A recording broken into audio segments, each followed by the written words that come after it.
given to know the mysteries of the kingdom So that's why the preachers in the church can't break it down, because the Lord did not give them the mysteries of the kingdom to understand. That's right. So that's why they're giving you these jacked up doctrines. Got you calling yourself a Republican, a Democrat, a Baptist, a Presbyterian, African Methodist. They got you calling yourself all these different religions because they don't exactly but Israel, but who you really are. Because the Lord didn't give them to know the mysteries of the kingdom. He gave it to the children who gonna do this work and do it faithfully. And come out here on the highways and byways. Keep going, huh? What to others in parables. But to others in parables. So that's why they get it. They can't understand it. So they got to come in church on Sunday morning and take one scripture and spend 2 hours on it. Because they ain't got it. They ain't getting it. The wicked flee with no man pursue. Praise the Lord. We just read it. You need to read it again. The word of God is quick. Sharper than any two-edged sword. Yeah, man. Praise the Lord, man. Hey, they can't get it, man. They give you one scripture, man. They sit down that one scripture. Give you the rest emotion. That's it. And we vibe. We get excited over it too, man. We think we doing something right. We get real excited over it. Still jacked up. And then you leave, man, you have no idea, no understanding of nothing. Still jacked up. You got Revelations 3 and 9. Go ahead, man. Yeah, you can hear it, brother. You know that one day you hear a lot. Behold, I will make them of the synagogue of Satan, which say they are Jews, and are not. What are you gonna do to them?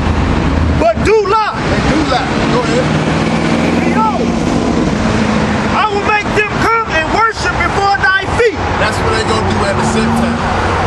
And to know that I have loved thee. Know that he's loved up. That time ain't came yet.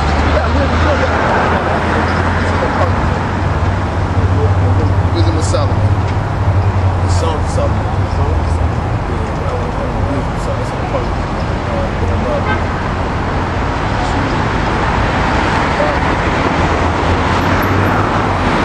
So that's it, man. We just had to get from. See, the spirit came over here in case he was trying to regulate. We had to, we had to put in the line. We ran off. So that's we got to get on. We got to stand on, get on post. We see how the spirit comes. We don't know the spirit. We had to try the spirit. Right, try to spirit by the spirit. I think he might have been coming over here to try to, test us. I think he was trying to come test us because he came right over here and just stood there. But I think he was gonna test us. Then he seen that we was in the Lord when he playing with it. And he sat there and realized he stepped into the trap. So he had to try to make the right exit and act like he saw somebody across the street that he knew. They ain't see nobody. He went behind the building. That's how I see. He saw what he did. He just runs down the street like he knows somebody. Ain't see nobody. He didn't come on back around.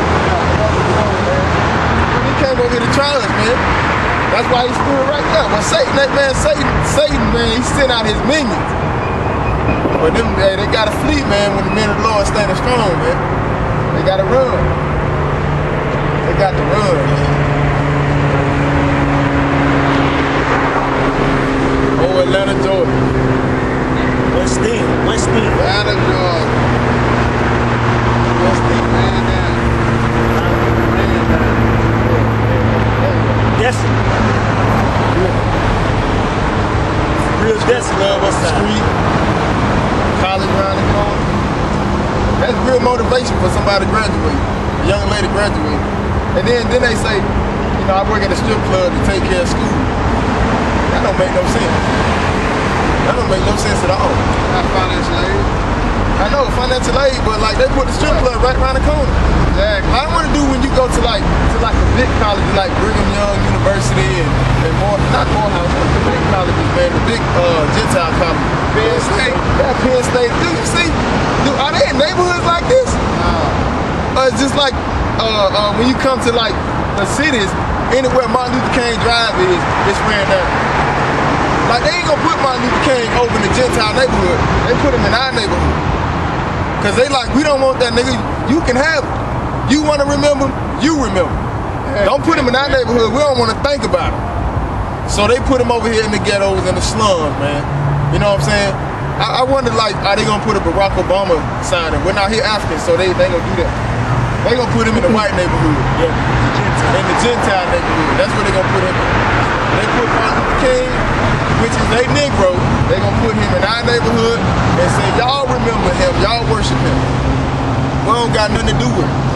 It's sad though. Another way you can tell you in a black neighborhood, always look for the railroad track.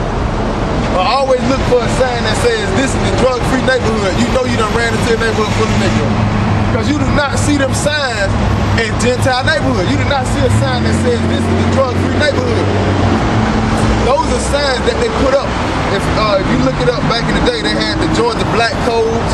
They had the laws of the Black Codes that they had, like the no cruising signs from 7 a.m. to 4 a.m. 7 p.m. to 4 a.m. All these different codes and different laws were set up for blacks back in the day. Okay, so that's why you see these signs in our neighborhood. These are different codes to lock us up and keep us suppressed, you know. But we so proud, you know, we so proud of this place, man. I'm not proud of this place at all.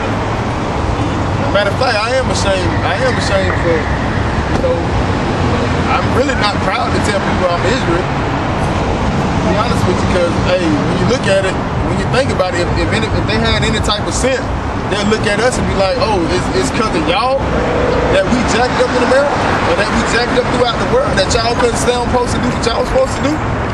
No, we couldn't.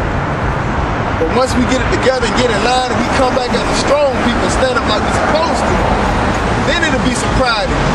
Now, I got pride in being a child of the Most High, don't get me wrong, but as far as like going out and telling people, man, we just, man, got it together, man. We never cease to embarrass ourselves. Like, we continue to embarrass ourselves, man. You go into the churches, man, we rolling around on the floor. Matter of fact, read Mark 9:25, man. We rolling around on the floor, man, spitting out the mouth, man. You know what I'm saying? Like, we embarrass ourselves, man. But you go into the Gentile church, they sitting up there, man, they so civilized with it. But then again, I suspect that you can be civilized when you got the people that you beat so bad under suppression. Matter of fact, why are we the ones spitting and rolling on the floor?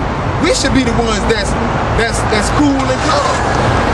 They should be the ones spitting and rolling, asking for forgiveness. It's the opposite way around. They go to their churches and act like everything they did is over with. They ain't gotta pay for it. They gotta pay for it. And I'm not trying to make it about races. It is nations or nationality that identifies certain people. You know what I'm saying? Ultimately, we the ones that broke the law, statutes, and commandments. We getting whooped. What I'm saying is, we never cease to embarrass ourselves in everything we do, man. In Chicago a couple years ago, we had our brothers and sisters, young brothers and sisters, beat this little boy with railroad ties. 16 years old. Beat him, man. I mean, beat him to death. Then you got all the other kids around just watching, ain't doing nothing. That's embarrassing. It's embarrassing when you, in East Point, Atlanta, when you see them bring down HUD, they bring out 400 applications for HUD, and over 30,000 people, majority of us, show up to get applications like we in a fight for food or something. 30,000 people, and they took that and put it all over the world and just embarrassed them. We never cease to embarrass ourselves. But not one time did you see a preacher out there. Not one time did you see a preacher out there saying, don't worry about a house. I'll put you in the house. They fleece you and they sit back. As a matter of fact, most of them probably ain't even talk about it on that Sunday when you came to church. They continue to talk about putting money in the bucket. And that's embarrassing, man. That's really embarrassing because we don't learn. And then when you have brothers come out here to try to give you the gospel, you know what I'm saying? We look at it as being in the cult. How are we in the cult when we reading out the Bible? How are we in the cult when we coming out here giving you your history? I mean, seriously, like, really, I did not want to come out here tonight. I got things I gotta do, but I gotta serve the Most High.